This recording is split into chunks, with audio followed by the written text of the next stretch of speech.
Hello everyone, John back again with the post-match reaction video as always. I haven't been in long from the London Stadium. Just to let you know, everyone out there, in case you haven't already seen it, it was West Ham United 1, AFC Bournemouth 1. Let's start off as we always do with the team sheet. It's unchanged since the last game, last league game in fact. So Adrian in goal, Zabaleta at right back, Creswell at left back, Collins and Ogbonna in the middle, Masuaku,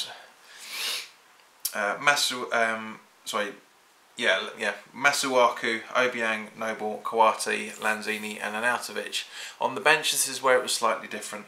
Hart, as always, that's where you need to stay, to be honest with you. Burke, Byram, Rice, Cullen, Hernandez and Martinez.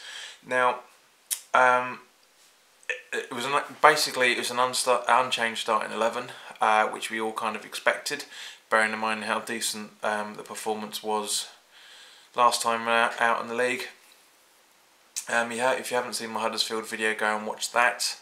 One thing I do take exception to, I should say, is Bournemouth's title. It's fucking stupid. AFC Bournemouth, right?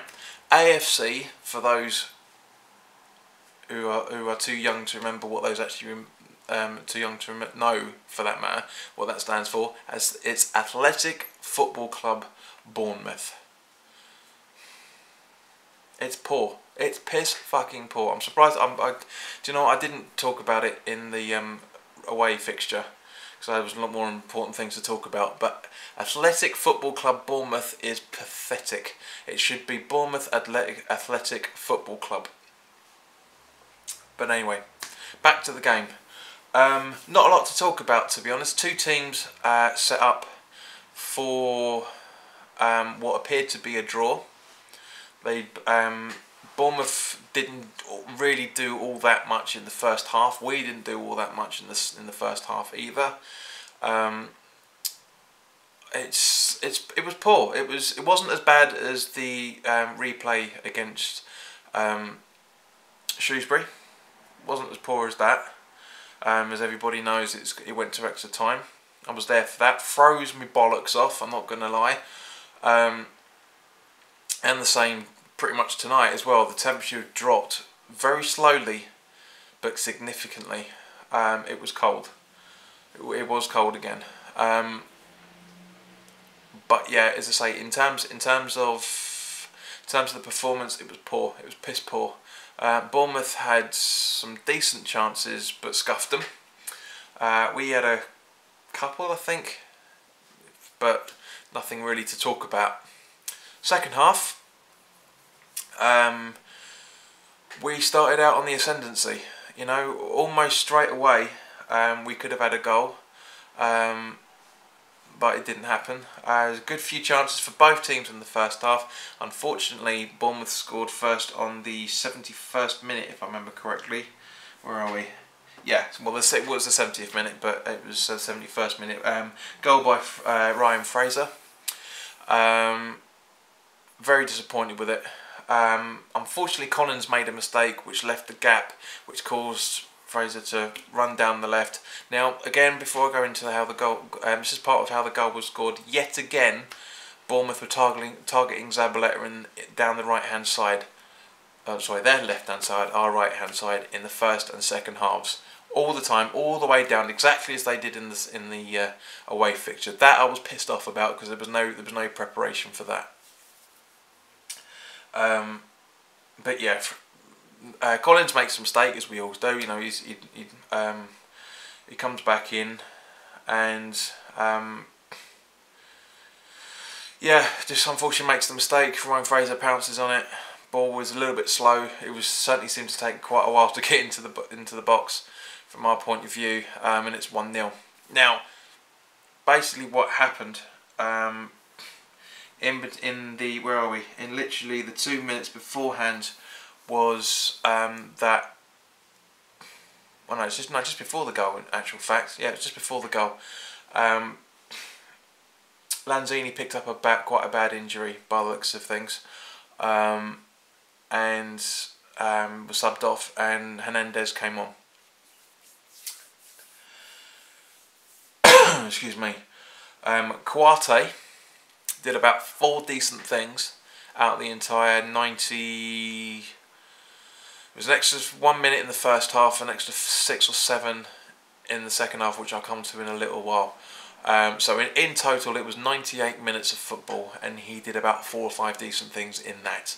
He was shit yet again. Absolutely poor.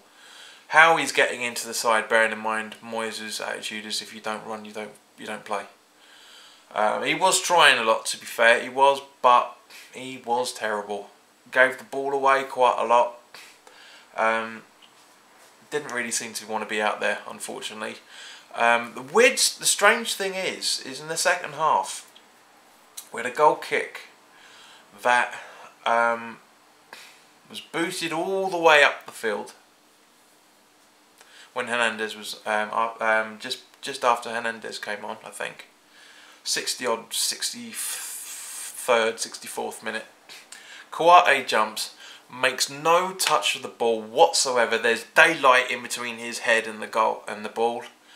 And out of it connects, and the linesman gives it as offside. Yeah, as offside. How? Explain to me, people. When you guys see on Match of the Day, by all means comment on this. And for anyone that was at the game and is watching this as well, please, and you agree with the linesman, which I don't think anybody did. Please explain to me how this guy, how an Arnautovic is offside when it's a goal fucking kick. It's just ridiculous. It took 20 seconds to get, I'll say about 15 to 20 seconds to get down to an Arnautovic. You know, it was ridiculous. Poor decision by the refereeing team yet again. Absolutely poor. There was, you know, Collins got booked for no reason. Literally no reason. I can't fathom it. There was a few shouts for handball during the game. They weren't. I hate to say it, you know, but they weren't handball because A, it was too close, and B, it was ball to hand. People, you need to realise the difference between hand to ball and ball to hand. Most of it was about a couple of feet away from the player. You can't class that as handball just because it hits his arm. Just because it hits his arm doesn't mean it's handball. Really starting to piss me off when people are doing that. There's only one situation where it was genuine handball, and that was given as a free kick. So from that side of things, the ref did well. But the rest of the game, the referee again was absolutely diabolical. I couldn't believe it. We couldn't believe it. Some of the stuff, and there was ironic cheers when you got stuff right, as there always is at West Ham games, or any league game for that matter. So anyway, as I say, ball comes 70th minute. Fraser runs down the flank, passes it in, literal pass. Boom, 1-0 to Bournemouth. We scored. I'd say probably about 70 to 80 seconds later. I haven't seen the stats yet. As I say, I've literally just come in, done my video, boom. We scored yeah, maybe 70 to 80 seconds later. Bam. Bit of a scrappy goal, but 1-1, Hernandez in the box, as he's designed for. You know, that was a reason. That was a good substitution by Moyes. It was a shame that Lanzini couldn't have been involved in the game, and Lanzini played well before he got subbed off. Some great little 1-2s again with Arnautovic. But yeah, 1-1. And on the 90th minute, I'm not entirely sure, so don't quote me on this, but it looked like from our end that Creswell and Adrian clattered together. That's about the 70th, I think the 88th, 89th minute. And Creswell was down for a while, bless him. He really was. So much so that the Bournemouth players were keeping warm by passing the ball around to each other. It was quite cool seeing that.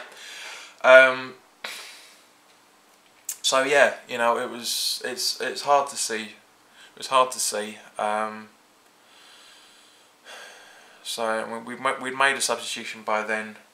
Kawhi came off for Declan Rice, and quite fucking rightly so. To be honest, he was fucking terrible, as I said earlier. Absolutely poor football. Poor. How he gets into the side, I don't know.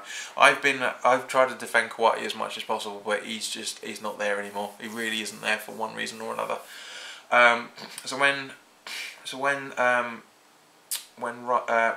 Creswell came off, Sam Byron came on in his place. Now it looked like Rice had gone to left back, and Byram was on the wing. I'm not 100% sure, but yeah, as I say. So good substitutions by Moyes. Great little thing just in the last, pretty much almost the last, I'll say the last minute 90 seconds of the game, of the extra time. It ran over the 5 minutes, I think. We got a corner. The great Ginger Pele puts the ball down to the corner, and while he's waiting for Noble to come and give the free kick, which by the way was poor, really poor. His corner in the cup was better than that. But yeah, while Collins was waiting for Noble to run up to go to the corner, he was playing. Ginger was. I hope they show this on Match of the Day because it's hysterical. That Collins playing keepy uppy with the ball. It was funny. Fair play to the man, you know. And of course we all started singing "There's only one Ginger Pele." How he's on the 6 months left of his contract, I don't know. It's an absolute diabolical decision to let him run down his contract. Maybe he's decided to retire from football at the end of the season. I mean, it's possible. He's only a couple, about 2 or 3 years younger than me, so he's in his mid 30s. He retired from the Welsh squad after the Euros, when they couldn't qualify for or just before they couldn't qualify for the World Cup. So he could potentially be retiring this season. We'll have to wait and see. If he's not given a new contract, it will be a shame to see him go. But I hope that at the end of his contract, he will retire. Now, for me, Collins has been brilliant in both ends of the game that he's had with us. Before we sold him to Villa and when we got him back.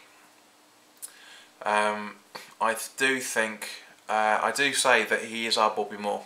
I really do. I know, I know he wasn't really technically come through the academy the same way that Bobby Moore did, but he's an outstanding defender. Hasn't got the legs anymore. You know, Bobby Moore was famous for not having that much pace, but he could read the game well. And Collins is about as close as we've got to that at the back at the moment. Reed is nowhere near that. He's a very good defender, but he's very hot-headed a lot.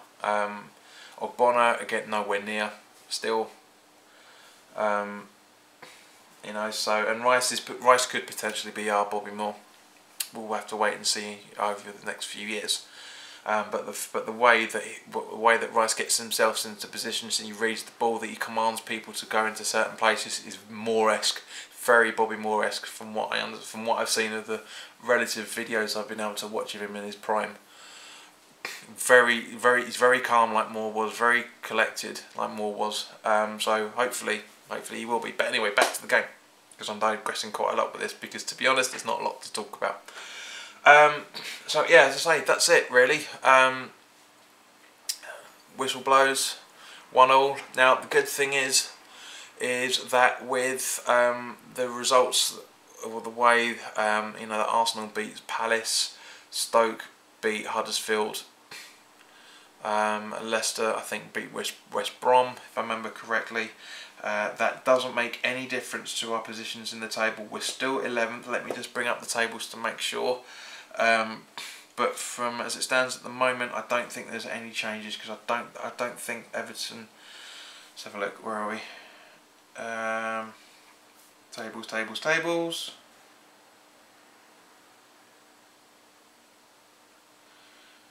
When you're ready. So yeah, we're still 11th. as I thought. So the scores today. It's currently obviously the afternoon kickoff. So Man City are playing Newcastle, but Man City appear to be, once this app sorts itself out, yeah. So the early kickoff of Chelsea 4, Brighton 0, Chelsea away at Brighton.